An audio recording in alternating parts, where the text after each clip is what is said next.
आपका अपना राजन आई सच की रफ्तार में आपका स्वागत है। दिल्ली में एमसीडी में चुनाव है, 5 राज्यों में चुनाव है। मैंने यूपी का भी दौरा करा और अब मैं दिल्ली में हूँ। हमारे साथ है मंजू खंडेलवाल जी, जो निगम पार्षद है, भारतीय जनता पार्टी की सिपाही है। उन्होंने लगभग अपने वार्ड में अच्छा काम किया। स्थानीय लोगों से भी चर्चा हम करेंगे कि वार्ड में कैसा काम किया, और मंजू जी से पूछते हैं कि 2022 के जो चुनाव है एमसीडी में, उसमें क्या रणनीति, क्या रूपरेखा है भारतीय जनता पार्टी। मंजू जी नमस्कार। नमस्कार। मैं आपको आपके चैनल के माध्यम से बताती हूँ कि भारतीय जनता पार्टी के सभी निगम पार्षदों ने दिल से काम किया है, जबकि उन लोगों को आप लोग सभी जानते हो कि एमसीडी में फंड बिल्कुल नहीं है। उसके बावजूद भी यहाँ के निगम पार्षद, मैं ही नहीं, सारे निगम पार्षद जो हमारे भारतीय जनता पार्टी के, उनकी सोच यह है कि जब हमारे को यहाँ के लोगों ने चुनकर भेजा है तो हम उनके लिए पूरी तरीके से समर्पण है। चाहे उनका किसी टाइम भी फोन आए तो हम उनके फोन को भी सुनते हैं, चाहे वो कोई भी काम कहते हैं हम उनका काम भी करवाते हैं। और एक मैं आपको जानकारी दे दूं कि हमारे भारतीय जनता पार्टी के निगम पार्षदों में तो एक और भी सोच है, अगर किसी दिल्ली सरकार के जो काम होते हैं और अगर किसी वजह से वो नहीं हो रहे तो हम उन अधिकारियों को, दिल्ली सरकार के जो जल बोर्ड के अधिकारी हैं, उनको बुला के अपने पास बैठा के प्यार से समझा के कहते हैं, अरे भाई तुम कम से कम ये काम कर लो, देश लोगों के हित के लिए ही कर लो। क्या फर्क पड़ता है अगर आपके ऊपर के अधिकारी या आपकी सरकार मना करती है तो तुम देश के जो दिल्ली में रह रहे हैं, जो दिल्ली वार्ड में रह रहे हैं, जो सब यहाँ पर जो लोग रह रहे हैं वो आपसे कुछ चाहत रखते हैं, उनकी इच्छा तो पूरी कर दो, उनके काम तो कर दो। अच्छा, इतना काम करने के बावजूद भी आम आदमी पार्टी ने आप पे कल एक अच्छा ठीक ठाक आरोप लगाया। आज भी झाड़ू सेना एक प्रदर्शन कर रही है। इतना काम करने के बाद भी आरोप पर तो आरोप की राजनीति कब रुकेगी? मैं एक बात कहना चाहूंगी, ये खाली लोग हैं, हमारे पास समय नहीं है। सबसे बड़ी बात है, पहली बात है जो आप ये जो मेरे ऊपर इन्होंने आरोप लगाया, इनको यही नहीं पता कि आरोप लगा क्या रहे हैं। जिस आदमी को यही नहीं पता कि मैं क्या आरोप लगा रहा हूं, अगर उसके अंदर हिम्मत है तो मेरे से आके डिबेट करे कि तूने आरोप क्या लगाया। दुर्गेश पाठक जी, पहले जो लेटर आप दिखा रहे हो ना, उसको पहले पूरा पढ़ लो, फिर बाद में मेरे ऊपर आरोप लगाओ। क्योंकि आपने पढ़ा सिर्फ ऊपर राजेंद्र कुमार, अरे वो तो अध्यक्ष है पंचवटी के, बाकी अंदर का लेटर तो पढ़ो। होता है जिसमें मुस्लिम समाज की लड़की अपना फेस कवर करके रखती है, तो उनकी मांग है कि कर्नाटक में एक विद्यालय है, कॉलेज है, वहाँ उनकी मांग है कि अब हिजाब हम पहन कर आएगी। जब पुलिस के प्रशासन ने वहाँ मना किया तो उनका कहना है कि हम धरने पे बैठ गए। ऐसे तो शिक्षा का मंदिर राजनीतिक मंदिर बन जाएगा, और भी अन्य समाज के लोग वहाँ बढ़ावा करेंगे अपनी समाज को। कहीं ना कहीं ये ठीक नहीं है, मुझे ऐसा लगता है।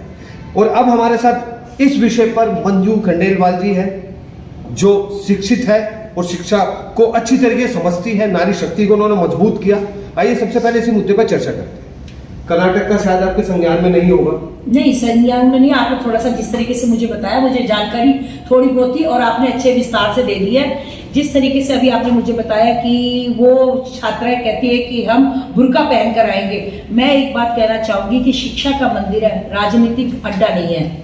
जहाँ पर हम शिक्षा लेने जाते हैं वहाँ पर हर वर्ग के बच्चे आते हैं। आज आधे बच्चे बुर्के में आएंगे, आधे दूसरी यूनिफॉर्म में आएंगे, तो वो शिक्षा का मंदिर नहीं कहलाएगा। एक यूनिफॉर्म किस लिए बनी थी? यूनिफॉर्म बनती है कि सब एक ही, जब पढ़ाई करते हैं सब एक ही ड्रेस में रहे, एक ही यूनिफॉर्म में रहे, ताकि सबके जो बैठे हुए बच्चे भी एक ऐसा लगे कि माहौल लगता है कि भाई ये बच्चे एक ही शिक्षा के लिए आए हैं। आज कुछ जो ये बुर्के की है, मुझे समझ नहीं आ रहा ये मुसलमानों के दिमाग में क्या आ रहा है, इन बहनों को समझ नहीं आ रही। अरे तुम शिक्षा लेने आ रही हो या बुर्का ओढ़कर अपना ये प्रचार करने आ रही हो, क्या मुसलमान है?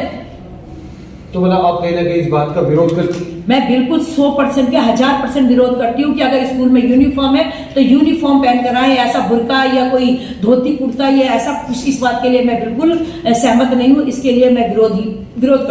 मैम, मैं सबसे पहले आपका नाम जानना चाहूँगा। संतोष खंडेलवाल। आप मंजू जी के कार्यकाल से संतोष है? हाँ, संतोष। अच्छा काम करा? अच्छा काम करा।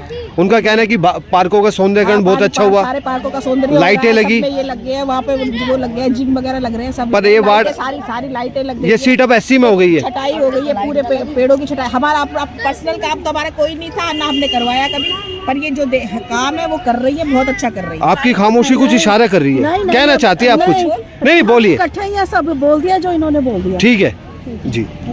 आप भी उनके कार्यकाल से खुश हैं? अच्छा काम किया? हमारा तो कोई मतलब ही नहीं पड़ा भैया। आप मतलब पार्क का सौंदर्यकरण उन्होंने किया, ये ठीक है, ठीक है जी। आप स्वेटर बुन रही है, कैसा लगता है आपको जब निगम पार्षद अब एमसीडी के चुनाव में सभी आपके घर आएंगे, लेकिन आप किसको चुनेंगे? आप किसको चुनेंगे? बंदा अच्छा खड़ा होगा उसे चुनेंगे, किसको? जो अच्छा है हम देख रहे हैं, जो अच्छा है बीजेपी, कांग्रेस, आम हाँ ये हमारी अपनी पर्सनल सही कह रहे हैं, जब काम कर ये नहीं बताइए, ये आपका अपना व्यक्तिगत मांग। बंदा कौन सा अच्छा है, बीजेपी का हो चाहे किसी का भी हो, काम अच्छा होना चाहिए। अच्छा होना चाहिए। भाई हमारे बोले भाई ये है कि ऐसा नहीं बता सकते बीजेपी की पार्टी तो पूरा ये लाइन पूरे बीजेपी। चलिए, ये वो जनता है जो जनता अपना जनप्रतिनिधि चुनती है। इनका कहना है कि व्यक्ति अच्छा होना चाहिए, पार्टी अच्छी हो या ना हो, पर व्यक्ति अच्छा हो और वो जनता के हित के लिए सोचे। आपको जिम्मेदारी देने जा रहा है।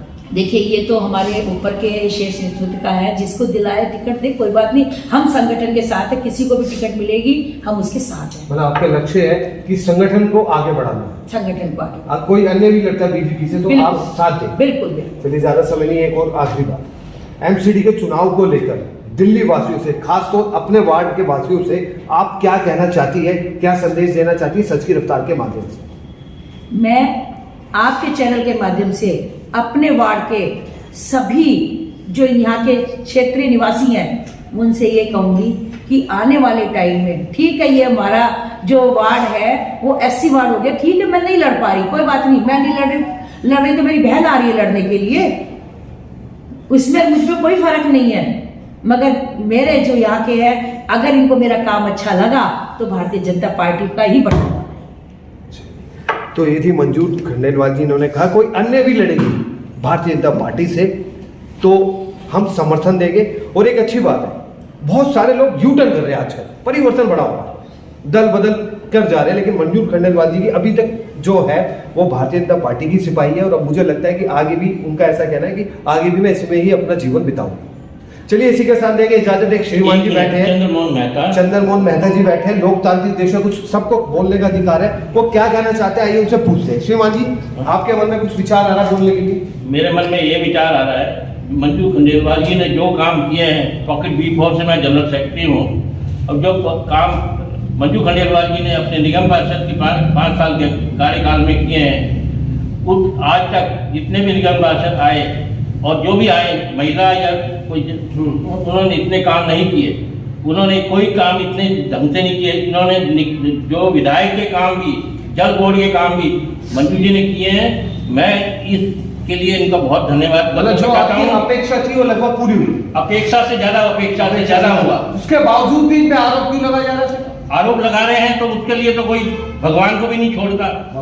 हाँ, तो मेरे हम तो आज भी ये सीट अगर एससी हो गई है, मैं बीजेपी से जुड़ा हूँ और मैं बीजेपी को ही वोट दूंगा। और अगर जो भी आता है कैंडिडेट, अभी निश्चित नहीं हुआ है, जो भी कैंडिडेट आएगा, मंजू जी आज अगर उनके साथ है तो हम भी उनके साथ हैं। चलिए, देखिए, हो सकता है श्रीमान जी मंजू जी के ऑफिस में बैठे हैं, हो सकता है दबाव में आके झूठ बोल रहे हो या कोई दबाव हो, लेकिन हम स्थानीय लोगों के पास जाएंगे, वार्ड की जनता के पास जाएंगे और जनता से पूछेंगे कि उनके मंजू जी के कार्यकाल से जनता कैसी रही, कैसा कार्य रहा। अभी तक के लिए इजाजत। मैं आपका अपना राजा नहीं, सच की रफ्तार। धन्यवाद।